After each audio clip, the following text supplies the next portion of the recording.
matapos ang kontrobersyal na pag-alis ng Itbulaga sa kanilang bakuran at pagkasibak sa ere ng noontime show na Tahanang Pinakamasaya. Inanunsyo ng production company na Tape Incorporated na sila'y magbabalik na sa paggawa ng mga programa sa TV at online. Ito'y matapos ng pag-ayos ng kumpanya sa mga dapat nilang ayusin dito. Inaasahan na mapapanood ang mga bago nilang proyekto sa GMA Network dahil may obligasyon pa umano silang dapat gampanan sa nasabing TV network. Ang Television and Production Exponent Incorporated na pinamumunuan ni Romeo Aloso Sr.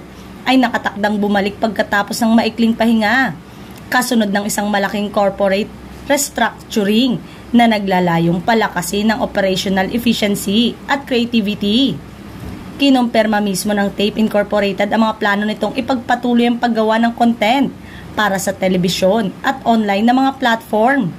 Gayun din ang pamamahala ng talento, recording at paggawa ng pelikula, kabilang ang mga konsyerto at kaganapan. Noong nakaraang taon, inilunsad ng kumpanya ang Tape Artist Management Agency upang alagaan ang nangungunang talento.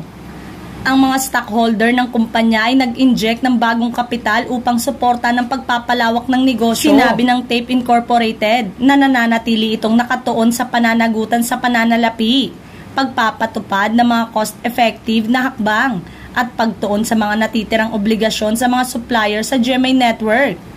Nananatiling iginagalang sa industriya ang Tape Incorporated. Pinarangalan kamakailan ng Ad Standard Council si Chairman Emeritus Romeo Aloso Sr. para sa kanyang mga kontribusyon sa larangan.